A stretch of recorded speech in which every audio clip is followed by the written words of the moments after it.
Hey, deserving listeners, it's time to continue watching Welcome to Plathville. My name is Dr. Kirk Honda. I'm a therapist and a professor, and I'm going to react to the show as I watch it.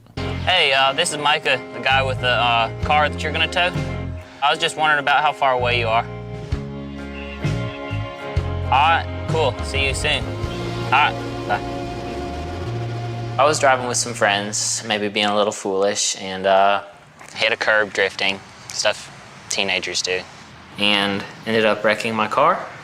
Okay, so one of the things that I'm focusing on is my time working with families like this who would have parents that were really worried about their kids, and the kids were learning how to take responsibility for their lives. And this is what we call natural consequences. I've been talking about that, where you're, as a parent, let's rewind the clock, and you're a parent of a 16-year-old. Let's say that Micah is 16, and he's driving a little recklessly, and the parents are like, you're going to wreck your car, and you better not do that, and you better follow the rules. And Micah's like, get off my back. Parents are always trying to bring me down.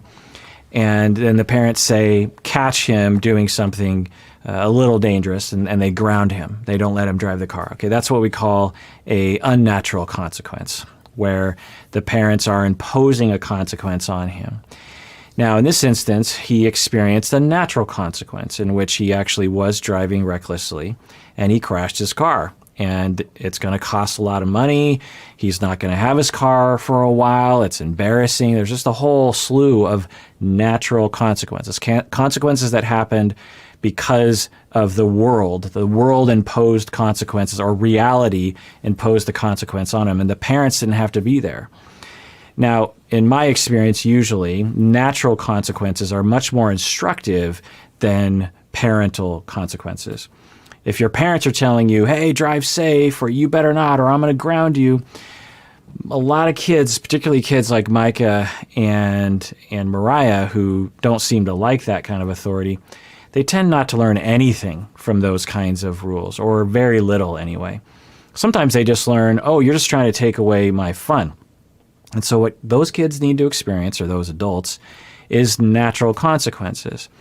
I think a lot of us have been through, I've been through something like this. I actually was taking my car too fast when I was 16 years old, and I hit a curb too with my back tire. I wasn't drifting, for crying out loud, but I wouldn't put it past me to do that if that was a thing back when I was a kid. And I learned, hey, if you want to hold on to this car and you don't want to have the embarrassment, and you don't want to have to shell out hundreds of dollars, thousands of dollars maybe to fix your car, then you got to be careful on the road.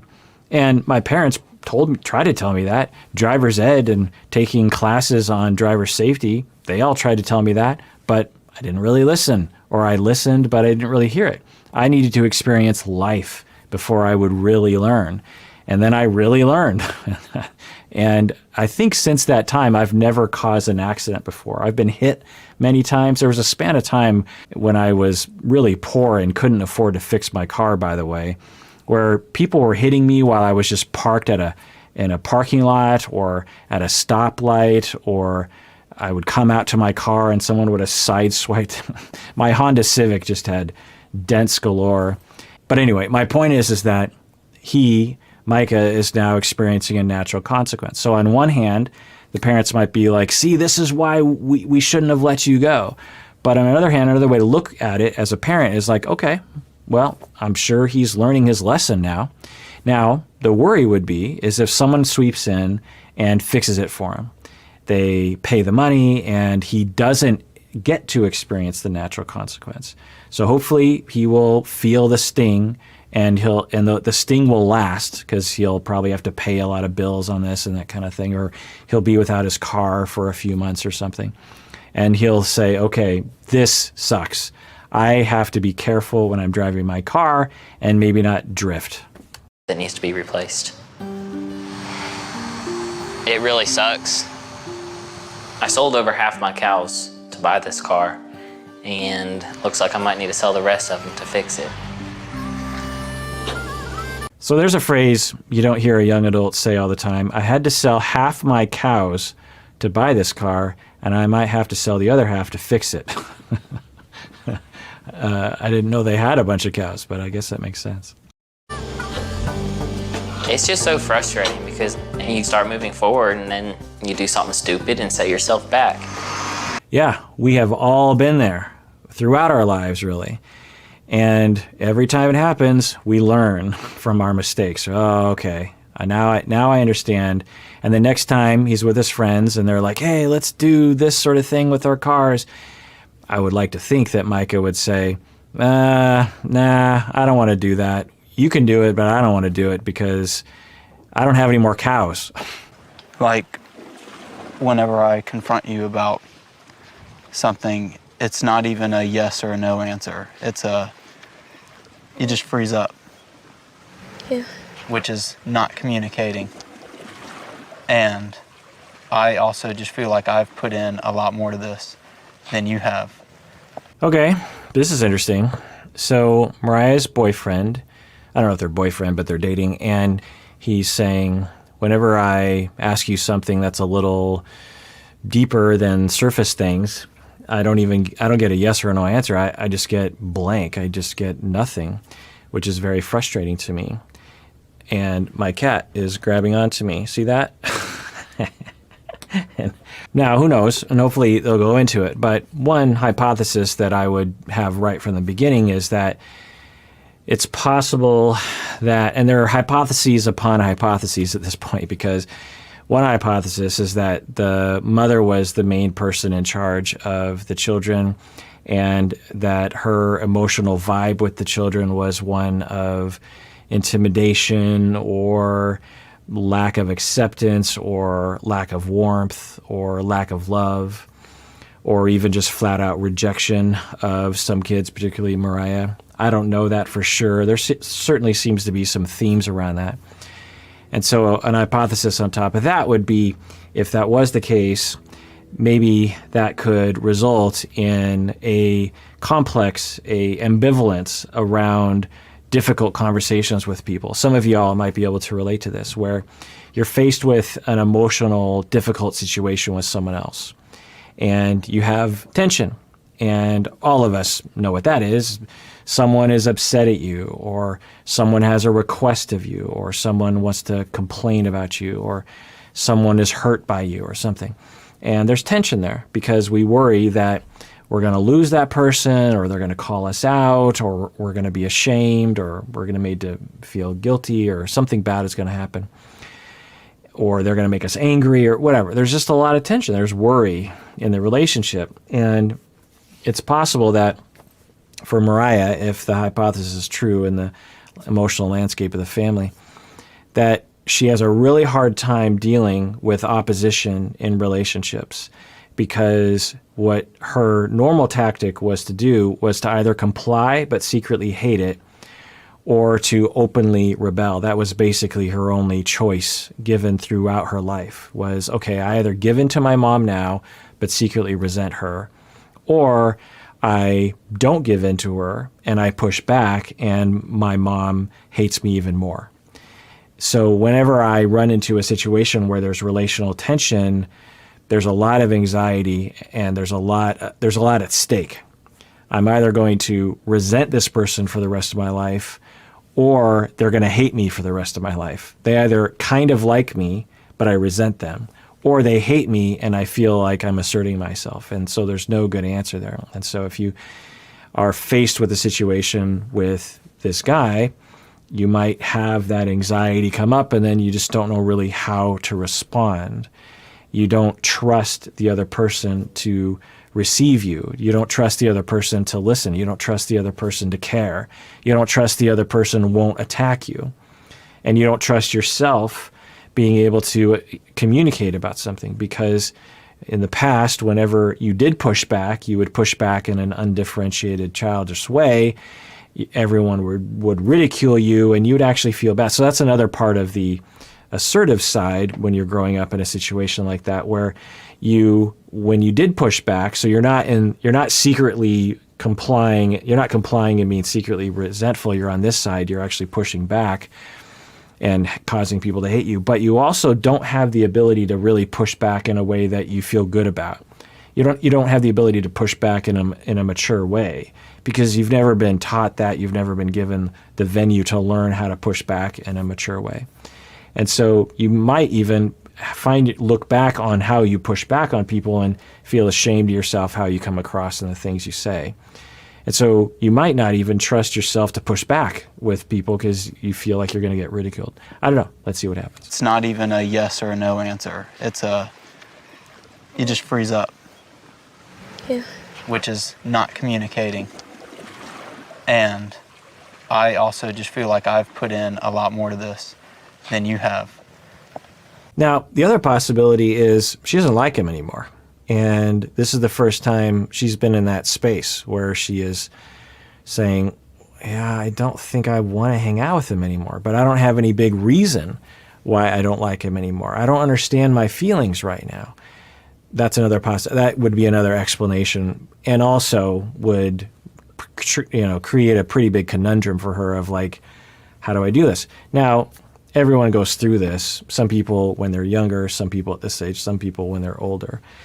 That feeling of, oh my goodness, I'm going to have to break up with this person and I don't want to hurt their feelings. I don't know if that's what's happening. That's just one of the hundreds of possibilities. Let's continue watching. We've been calling on the phone after work and stuff and before bed, and it was like you just weren't in the conversation at all.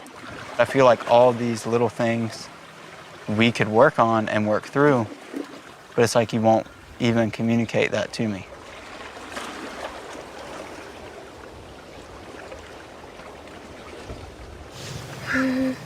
Okay, so we're actually seeing an enactment of his narrative here where she isn't communicating about what's happening inside of her right now. Let's see if she ends up saying anything. I have a fear of not being accepted. There's so many things that were done different with me, like, how I was raised, my parents, my education, and then like the emotional stuff coming out of that, and just like the struggle of just trying to find myself and start my own life on my own. It's so hard to open up about. Now, I will say that it's not strange that a 17-year-old has a hard time opening up. We have to remember, Mariah's 17 years old, and so it's not unusual for a 17-year-old when faced with a difficult emotional landscape to have a variety of different odd behaviors, including shutting down or not knowing what to say. So I just think we need to remind ourselves that she's not 35. She's 17, which is a child under the definition of the law. And so it's not strange that she's having a hard time articulating herself. And if she keeps doing it and she goes to therapy, I'm sure it'll accelerate. I understand that it can be really hard to open up. But if we're going to continue to grow, then that's something that needs to happen. And I feel like time after time we've tried to do that, and you just shut me out. It's like I got too close. And I think that we should just take a step back. Max, are you sure you're breaking up with me? Interesting. So he's breaking up with her. I mean, it makes sense if you're trying to connect with someone and you're not getting anything back. You might say, why am I in this relationship? You might even be breaking up with her thinking that she wants to break up with him. I don't know. It's interesting. I didn't see it coming. Like, I realized that I'm losing like one of the best things that ever happened to me, and I'm not exactly sure what I'll do without him, but at the same time I know I can do it. I'm just scared to let go because I'm scared. Imagine your first experience being dumped, filmed for international television and broadcast around the world. Not for me, I'll tell you that. So there's that. And again, I want to return to this question. This is my third time raising the question, can a minor, as she is, truly consent to being on a television show like this? When people are on the show, there's a contract. And you say, do you understand that you're going to be on the show? Do you agree that we can film you and we can edit it however we want and we can put it on wherever we want? We can do whatever we want. Do you agree to that? And I think most of us would agree that children of a certain age cannot consent to that. You can't ask a 3-year-old, for example, to sign in the dotted line. We understand that. We probably also say that a 7-year-old couldn't agree to it because a 7-year-old doesn't understand the consequences of being on television. We probably also understand that a 12-year-old doesn't really understand because they're not old enough yet and they're at a phase in their life when they might not really think the same. Most of us think differently when we're adults as to oppose when we're 12. Plus, there's an issue of child exploitation. Now, some might say, well, 17, you're probably able to provide that consent. But with this family, they don't have much experience with television or the internet. And so how could they really provide consent? Now, who knows? Maybe in 10 years or 5 years or even earlier, Mariah will look back and say, no, I loved being on that show. It was fine. Most reality television people seem to report that. Most reality TV veterans, because we've had reality TV for a long time, will look back and say, yeah, it was a good thing. But there are some cases where people feel like they were exploited, where they really regret having going on, where they didn't really know what they were getting into. And I just want to raise that question. And I'm pretty sure in 20 years, we're going to have much more regulations on things like this that will probably prevent a lot of shows like this from existing in the United States or being aired in the United States anyway. But who knows? Maybe they won't. And maybe it's being overly cautious to worry about this sort of thing. But I do raise that question. It does frustrate me that, like, my upbringing, I didn't have that. I wasn't given those communication skills and stuff. Like, my family sucks at communicating, obviously. Like, look at the situation we're in. But I'm not going to let that hold me back. That was my past, and it's up to me to, like, just change that and rewrite the story. I will say that Mariah is taking it really well. We can't imagine on other reality TV shows a much different set of behaviors from the two of them, really. I'd say both of them are handling this really well. It's hard to imagine a better breakup because they have sadness, and that's normal. But they're not screaming at each other. They're not pushing someone into the lake. They're not accusing someone. They're not saying, I never liked you anyway. There's a lot of strengths here. And whenever I see that in Mariah, in Lydia, in Ethan, it makes me wonder, well, the parents must have done something right? Because the kids seem so well adjusted and so mature in some ways, and so caring and so loving. And so I wonder if the kids were treated pretty well, or at least well enough. And maybe everything that they're suffering from right now is just a difference of, like, how come you didn't expose me to the outside world? Another scenario that's possible is that the mom was parenting and the dad was parenting in different ways. The mom was parenting in a way that produces a lot of the things that we're seeing, a lot of the anger and rejection that the older kids are giving the parents. But maybe the dad was really giving the kids a lot of emotional space and acceptance and love. Or maybe both the parents were doing both. Both the parents were causing a lot of issues that we're now seeing the consequences of, and the parents were also giving a lot of love. But it just makes me wonder, as a curious viewer, I'd love to have a time machine and be invisible and go back 15 years ago and just observe the way this family existed day to day, week to week, and how it looked like it would have felt emotionally for all the kids. Because there's a version in my head that I could see it being extremely difficult for the kids, where the kids had to smile even though on the inside they were very sad. And I could see another situation where the kids were having the good mix of good experiences with a few bad ones. I don't know.